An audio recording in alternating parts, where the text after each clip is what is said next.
Assalamualaikum warahmatullahi wabarakatuh. Kita berjumpa lagi pada minggu ini untuk meneruskan sesi pembelajaran kita. Minggu ini kita akan belajar pendidikan kesihatan.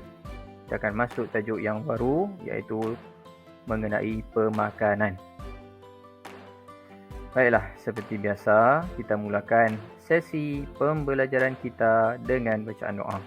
Bismillahirrahmanirrahim. Allahumma ftah alaina hikmataka wanshur alaina min khazaini rahmatika ya arhamar rahimin. Okey, murid-murid semua, kita tengok objektif pembelajaran kita untuk minggu ini. Di akhir pembelajaran, murid-murid akan dapat menyatakan tabiat makan dan minum yang sihat. Okey, so daripada objektif ini, kamu akan dapat menyatakan waktu makan yang betul dan menjelaskan kuantiti makanan dan minuman yang diambil mengikut keperluan. Jelas murid-murid semua? Baiklah. Okey, kita tengok kriteria kejayaan. Okey, kriteria kejayaan untuk pembelajaran kita pada minggu ini ialah murid-murid akan dapat menyatakan dan menjelaskan waktu makan yang teratur dan pengambilan makanan mengikut keperluan harian. Okey. Baiklah murid-murid, boleh merujuk buku teks muka surat 97.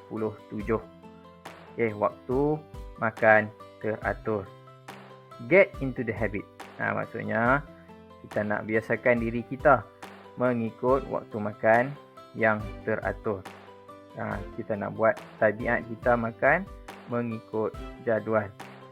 Waktu makan sarapan pagi adalah antara pukul 6 hingga pukul 8 pagi.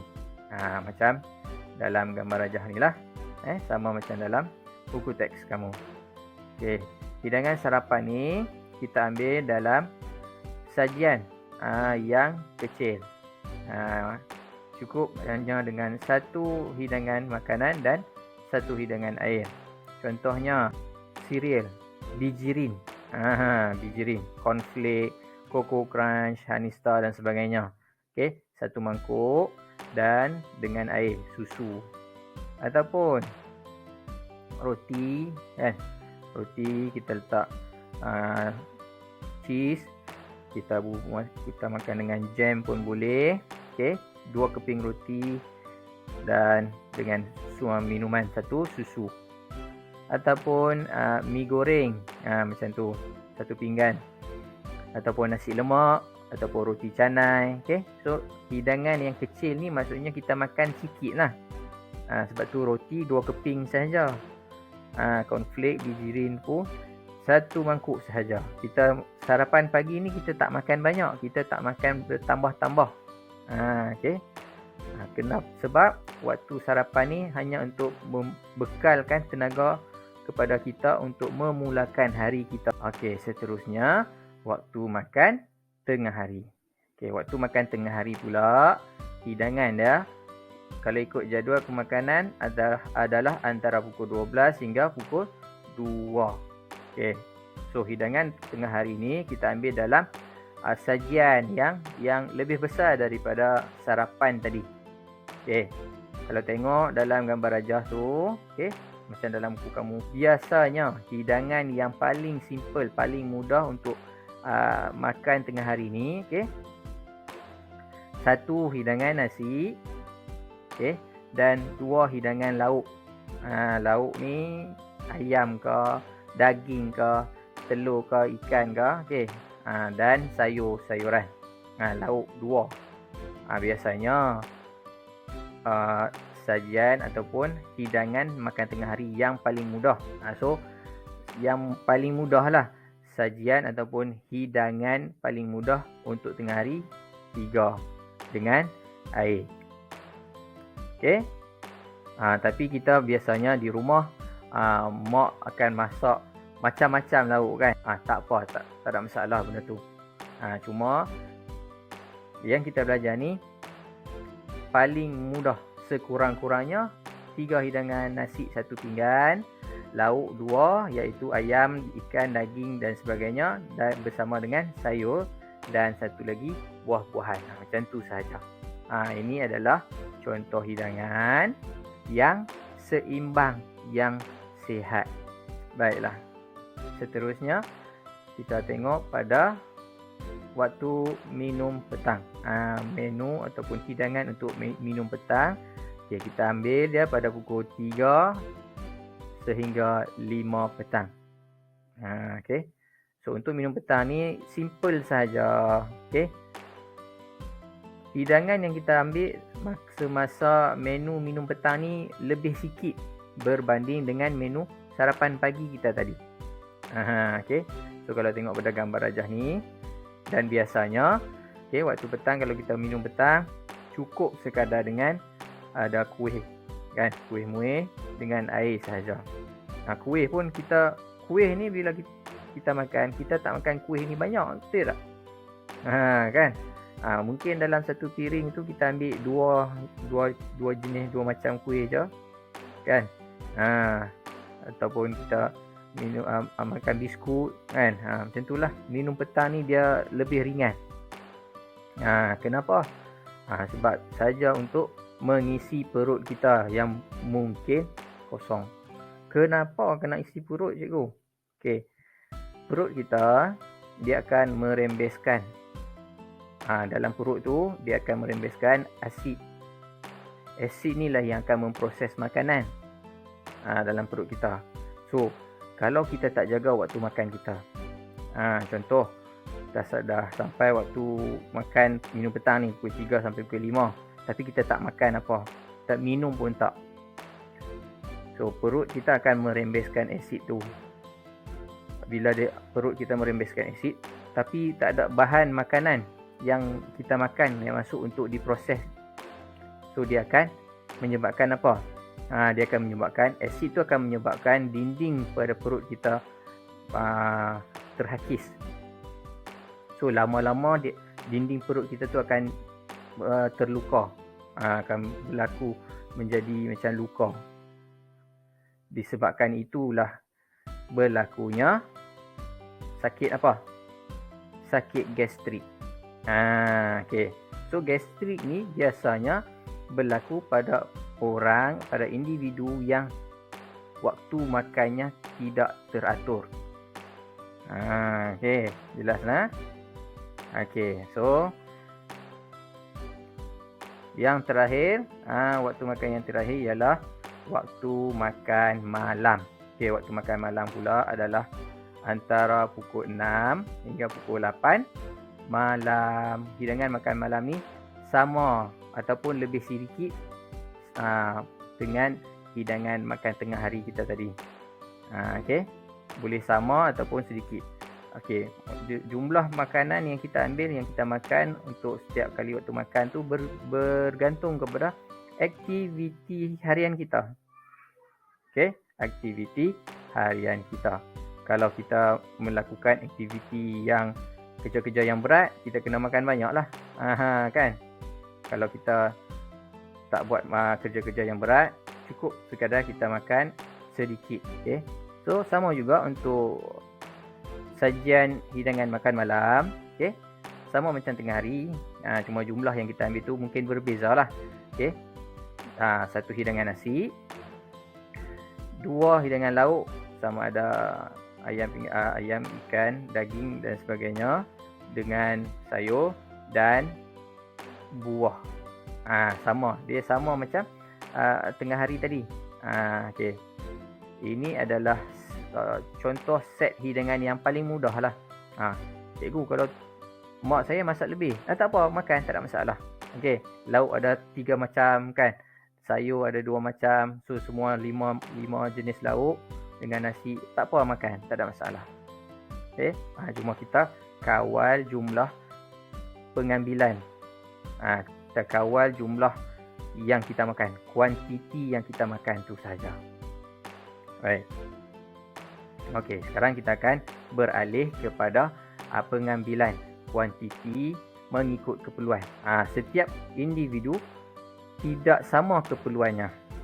Okay, so untuk itu kita rujuk kepada piramid makanan. Okay, supaya makanan yang kita ambil seharian tidak maksudnya dalam kuantiti yang betul. Tidak melebihi kuantiti yang boleh menyebabkan berlakunya penyakit obesiti dan sebagainya. Okey. Okey, sekarang piramid makanan ni kita tengok di sini telah dinyatakan jelas bahawa jenis-jenis makanan yang ada, okey, yang kita boleh makan perlu diambil dalam kuantiti yang tertentu mengikut jenis tu. Okey. So kita tengok.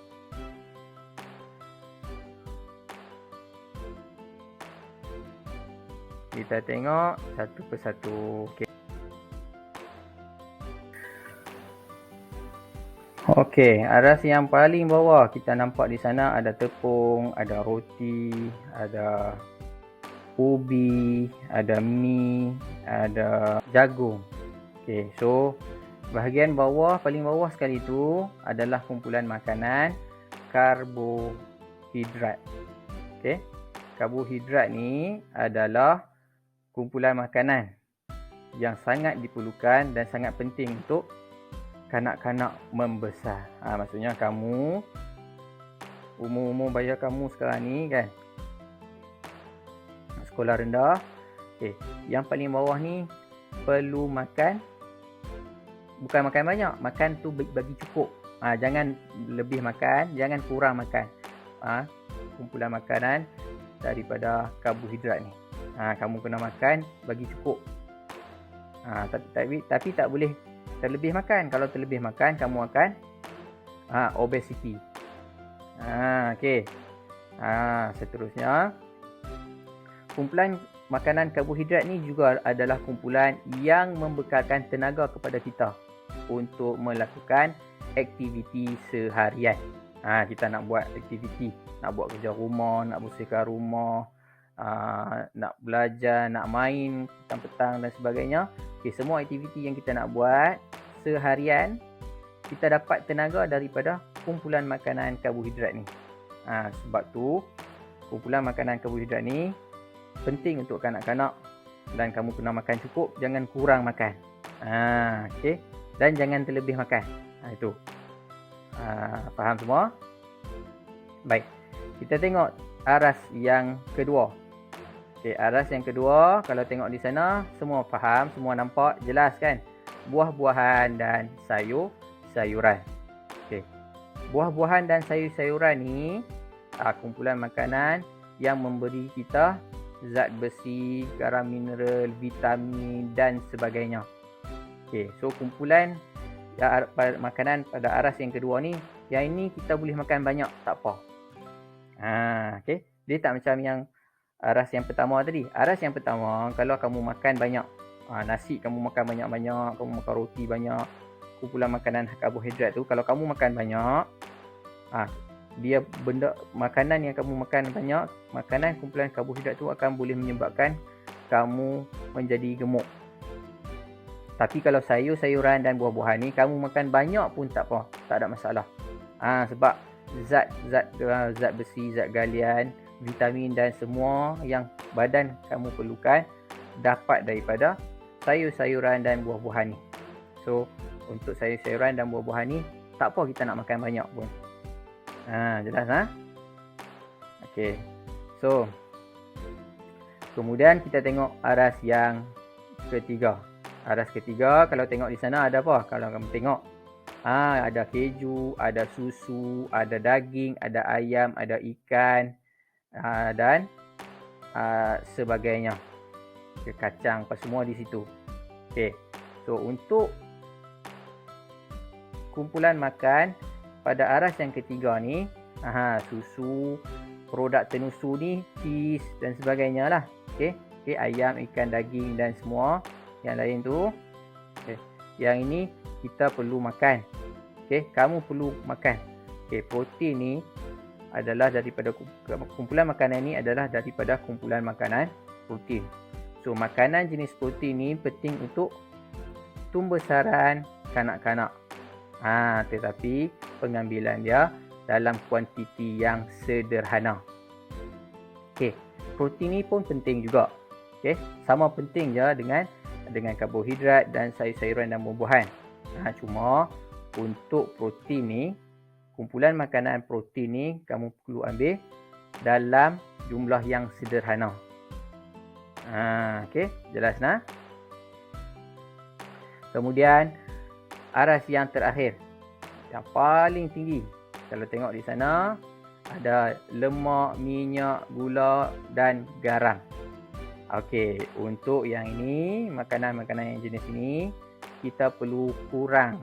Makan boleh tapi sedikit. Kalau tengok dalam gambar rajah yang dalam slide cikgu ni, dia tulis di sana makan sedikit.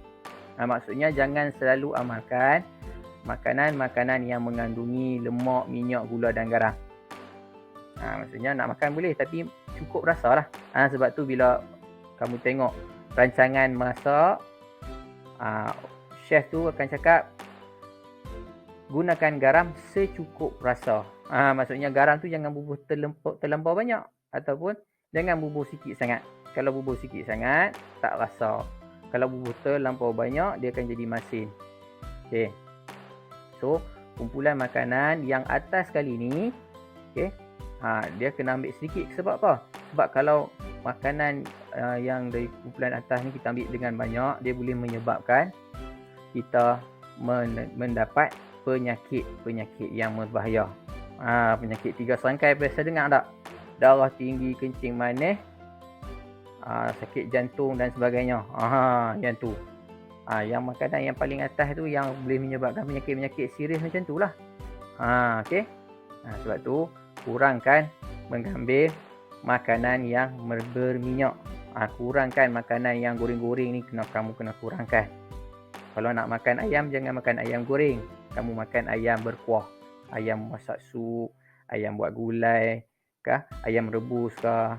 Samalah ikan apa semua. Nak makan boleh, bukan tak boleh, tapi kurangkan. Contoh kalau nak goreng, kurang guna minyak. Jangan minyak kamu tuang banyak, goreng. Itu tak digalakkan sebab boleh menyebabkan kemudaratan pada masa depan, masa akan datang nanti. Okey. Baiklah. Itu saja sesi pembelajaran kita untuk tajuk pemakanan yang ni.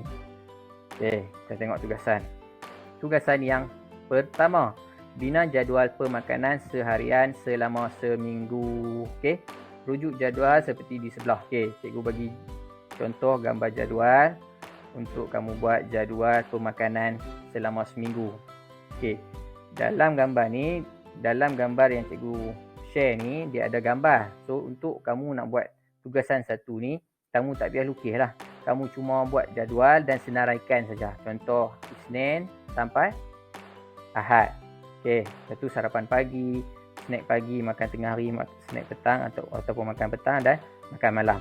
So, kamu senaraikan apa menu-menu yang kamu rasa sesuai setiap untuk setiap kali waktu makan untuk setiap hari selama seminggu. Janganlah kamu buat benda yang sama seminggu.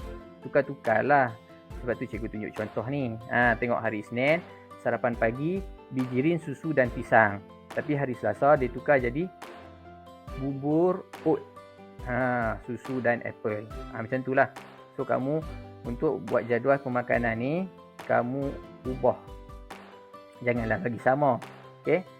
So buat untuk seminggu buat jadual. Okey. Gunakan buku tulis. Maksudnya jadual ni buat dalam buku tulis PJK. Bila dah siap, ambil gambar, okey, dan hantar gambar jadual yang dah siap dan hantar menggunakan link yang cikgu sediakan. Okey, link cikgu letak dalam arahan yang cikgu hantar dalam WhatsApp dan Telegram grup kelas kamu. Jelas? Baik. Baik, kalau ada apa-apa masalah, boleh PM cikgu. Okey. Tugasan yang kedua. Okey. Cetak gambar piramid makanan berikut. Okey.